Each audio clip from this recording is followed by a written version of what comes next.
Assalamualaikum warahmatullahi wabarakatuh kepada semua. Uh, saya Siti Nurhaliza binti Muhammad Zainuddin. Nombor matrikulasi 00040040205180001. Saya dari Fakulti Pendidikan. Saya telah mengambil kos Psikologi Pendidikan HBEF 2103 pada SEM September. Saya ingin membentangkan tentang psikologi pendidikan yang saya telah belajar pada SEM tersebut. Pengenalan. Psikologi pendidikan ialah kajian tentang bagaimana manusia belajar dalam latar pendidikan, keberkesanan campur tangan pendidikan, psikologi pengajaran dan psikologi sosial sekolah sebagai pertubuhan. Walaupun istilah psikologi pendidikan dan psikologi sekolah seringnya digunakan sebagai sinonim untuk satu sama lain, para penyelidik dan ahli teori cenderung dikenali sebagai ahli psikologi pendidikan, manakala pengamal di sekolah atau dalam keadaan berkait sekolah dikenali sebagai ahli psikologi sekolah. Psikologi pendidikan melibatkan diri tentang bagaimana pelajar belajar dan berkembang serta dengan menumpukan sekumpulan seperti kanak-kanak bergeliga dan mereka yang kehilangan upaya. Psikologi pendidikan ini penting untuk guru dan pelajar dalam pembelajaran dan pengajaran. Tujuan psikologi pendidikan ialah untuk menghasilkan teori-teori serta prinsip-prinsip yang menjadi asas kepada memahami tingkah laku, emosi serta pemikiran pelajar.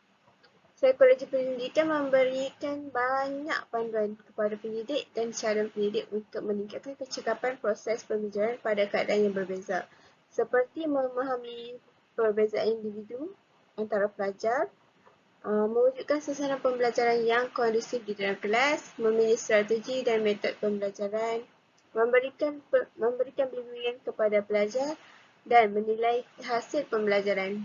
Sebagai guru, kita harus menilai salah seorang pelajar dan kita perlu mengenal semua pelajar yang ada dalam kelas. Kepentingan psikologi pendidikan. Golongan guru merupakan anggota sekolah yang terlibat secara langsung dalam pelaksanaan kurikulum dan program pendidikan di sekolah. Peranan yang dimainkan oleh seorang guru dalam sekolah amat penting, terutamanya dari segi pencapaian aspirasi dan matlamat sekolah.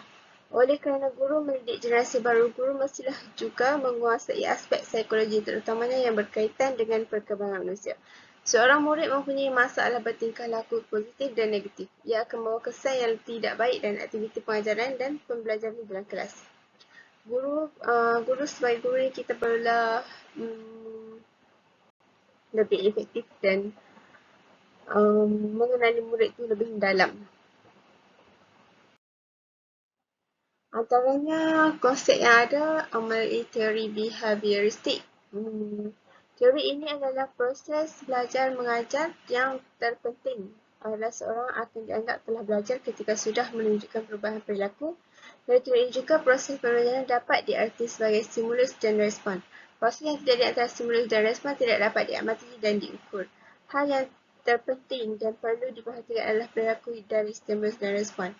Stimulus merupakan seorang guru dan respon merupakan seorang murid yang diperhatikan dan diukur. Hal ini dilakukan kerana pengukuran stimulus dan respon merupakan hal yang penting agar dapat mengetahui apakah murid mengalami perubahan tingkah laku ataupun tidak. Dengan mengetahui kedua hal ini, teori ini akan diterapkan secara maksimal. Teori keduanya ialah teori kognitif. Teori ini merupakan teori perubahan persepsi dan pemahaman. Teori ini berubah tentang tingkah laku dan sikap yang bisa diamati proses belajar, mengajar dan beroperasi melalui proses yang mengalir dan keseluruhan dalam kelas lah. Seperti pembuatan materi pembelajaran harus disusun dengan pola dan logik sederhana dan kompleks. Siswa bukanlah orang dewasa yang sudah mengerti dan mudah dalam berfikir. Oleh itu, guru haruslah memberikan pengarahan sesuai dengan usia murid dan atau peserta berdidik. Seperti kegiatan pembelajaran haruslah ikut dengan pola yang ditetapkan. Contohnya, guru boleh menggunakan alatan yang murid mudah untuk faham. Contohnya dalam aktiviti mengira atau menolak dalam matematik, guru boleh menggunakan kulit cengkerang untuk membezakan kuantiti dan murid mudah faham. Selain itu, melakukan eksperimen untuk murid-murid mengkaji sesuatu dan dapat memberi keputusan yang mereka inginkan dengan tepat. Iaitu menggunakan alatan-alatan yang semula jadi untuk menghasilkan sumber sendiri. Itu adalah contoh yang boleh digunakan sebagai seorang guru untuk murid-murid mereka.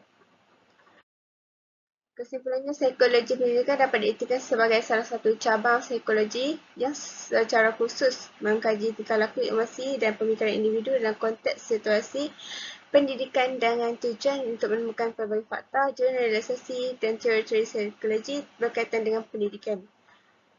Psikologi pendidikan sebagai integrasi dari disiplin ilmu psikologi dan berupaya menggunakan konsep dan prinsip-prinsip psikologi dalam memecahkan masalah-masalah yang terjadi dalam dunia pendidikan.